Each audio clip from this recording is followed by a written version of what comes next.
Hey guys, what's going on? So today is going to be a slightly different video. We're going to be talking about your home setups, honestly. It's not going to be an arcade related video. It's not going to be display or anything like that, but it's in the same vein. You know, a lot of people that are in the hobby don't necessarily have to collect like crazy like some of us do.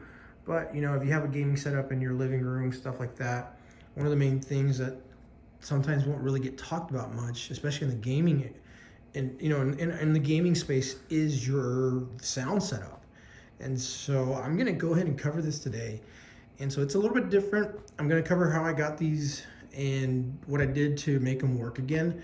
So these are called Infinity Interlude 60s towers, Infinity Interlude 36C, I believe.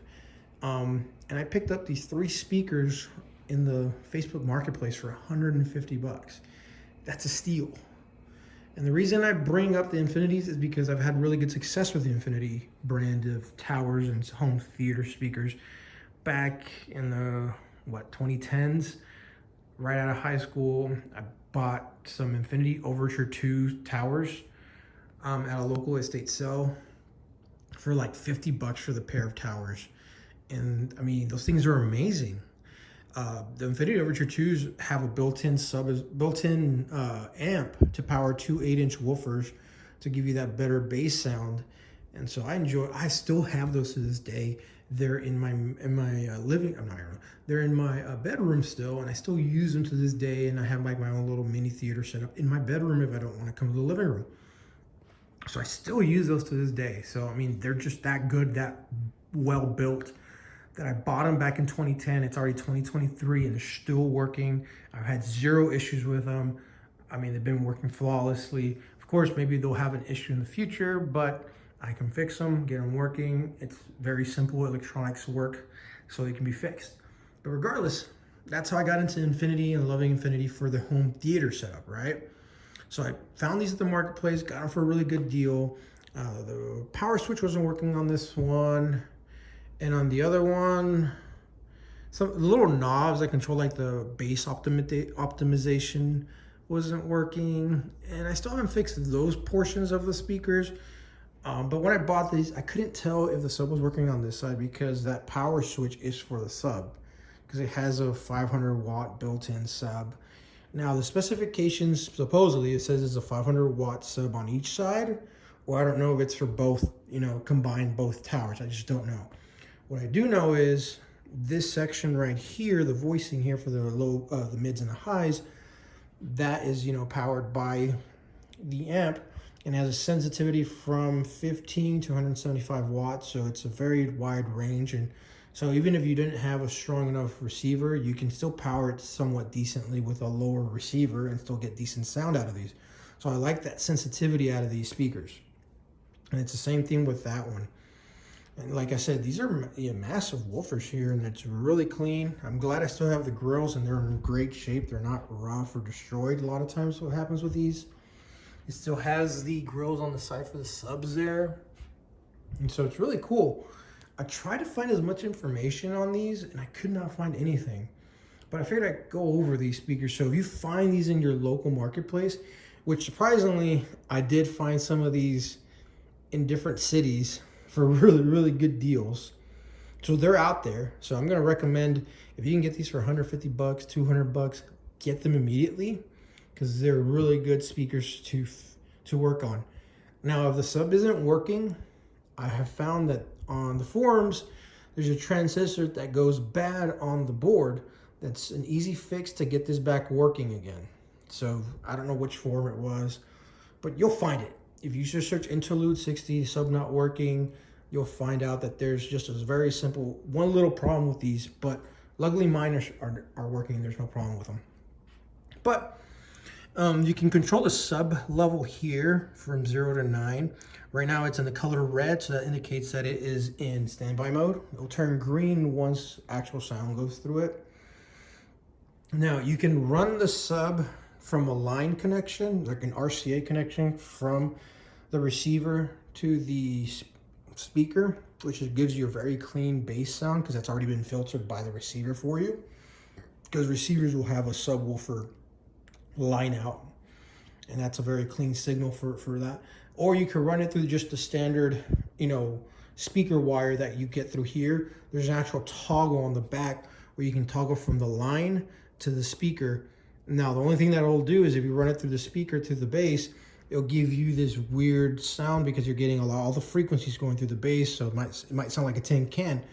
But this setup has another thing where you can, it'll optimize the bass frequencies or the bypass. And so you turn that on and it will bypass only the lower frequencies to the sub to get a cleaner sound. So if you want to do wire management and not have to run as much wires, you can do that. But I highly recommend just run the line out.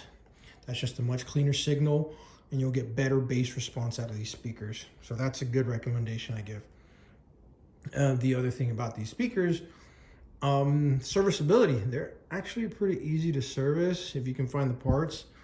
The on and off switch I found on Amazon for like, you know, like $1 or something. I bought them in a pack of 5 and it was like $3 or $4. So you can find parts to fix this stuff. And then, like I said, people don't really talk much about the audio setups, but these, you know, these hi-fi setups, you can get really good deals on this stuff. You can find Polk, you can find, what's the other one? Klipsch, I believe is it pronounced right. JBL. There's so many of them. I just prefer Infinity because I've had really good success and really good reliability out of them. Like I said, these speakers are working fine. The only reason they were damaged was because they were shipped. The people that I bought it from had moved out of state, had moved from another state here to Texas recently. And so during shipment, they had gone damaged. And it's just because the parts on the back are just, honestly, they should have put beefier parts on the back. And so they're easy to just break the knobs. That's unfortunate, but it comes with moving. Sometimes the movers will damage. I almost forgot to talk about my receivers. So this is a Denon AVR 3802. And this thing is a tank. I've had this, I bought it from eBay back in like 2010, 2011. So it's been with me for more than 10 years, 0 issues. I mean, I use it pretty consistently throughout the month. And I mean, it just keeps going.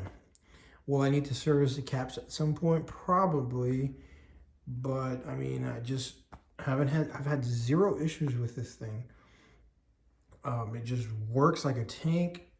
It has 7 channels that I can send 100 watts to each channel, so it's more than enough for a lot of setups. And I mean, just Denon is known for really good reliability, and these older ones from the 2000s era are just built like tanks. So I highly recommend find some of these older Denons. The only thing you don't get out of them, unfortunately, is like the HDMI and all that other stuff that the newer stuff gives out. But quite honestly, to me, I don't care too much for it. What does it do? Just, you know, saves me a little bit of time, but not having to use a remote if I had the other setup. I mean, what? I can just get up and just do everything manually, which I like to do. I might want to get an equalizer later on down the road, but I'm not too worried about it. Honestly, a lot of times, a lot of setups you can equalize it on the software side anyways. But regardless, I figured I'd talk about a receiver because that's really important to get a nice, good, clean receiver. And there's a lot of options, Yamaha and all these other ones, but I prefer Denon. I've just had so much good success with them. I don't know about the newer stuff, but the old stuff, like I said, I just love the older stuff because they built it like tanks. They built it to be reliable. And this stuff is still working after like 10, 15, 20 years. You just can't beat that. And a lot of times today's standards, they do planned obsolescence. Just look at our cars, look at all that other crazy stuff. Like a lot of the older cars, they were so easy to service, so easy to reliable, and all this newer stuff, like there's just so much computers, so much stuff that there's just more points of things to break. So the old stuff's much simpler, a little less complicated, easier to work on, easier to make run, and a lot of times reliability is there. So, all right, I figured I'd just show you how I got these fixed. Pretty easy, taking things apart. It's not scary, but I figured I covered a video on it because nobody has talked about these at all. All right, I've had it working because I bridged it, but I found a replacement that'll fit in there perfectly. These are on Amazon. I think the part number is KCD1. These are rated 6 amps for 250 volts and 10 amps for 125, which is going to be my application. And it's a 4-prong. So you have the neutral on one side and then you have the hot on the other side. And so it's an exact fit. I did find a part for that. I forgot the part number, but it's not an exact match to this. It's like a weird specialized one. So if I want to replace this, it's going to be a little bit difficult, and I might have to get a different version that you bolt on, like has a little screw. But I mean, it's not that big of a deal. It's stuck on the optimization base system is on, which is what I do want. So I'm just going to leave it like that for now. But let's go ahead and take it apart again and finally fix this. To make this work, you remove the little control there. That's for the volume control on the sub.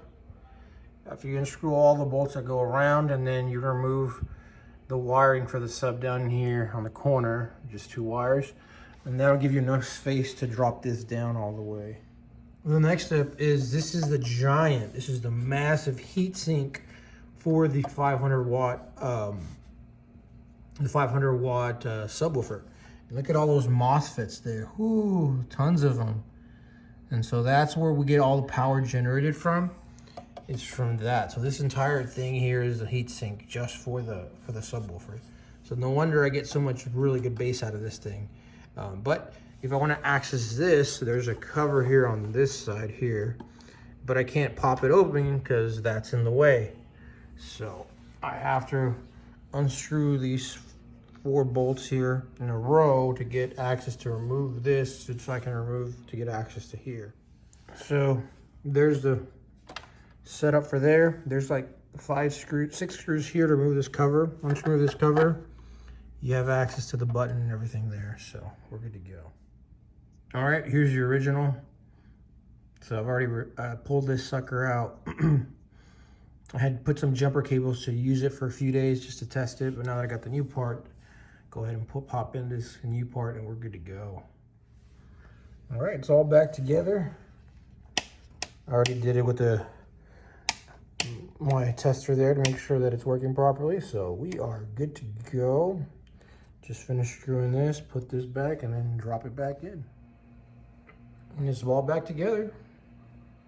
Now I have a button, the exact same one. Works perfect. Now I don't have to worry about that. And it's good to go.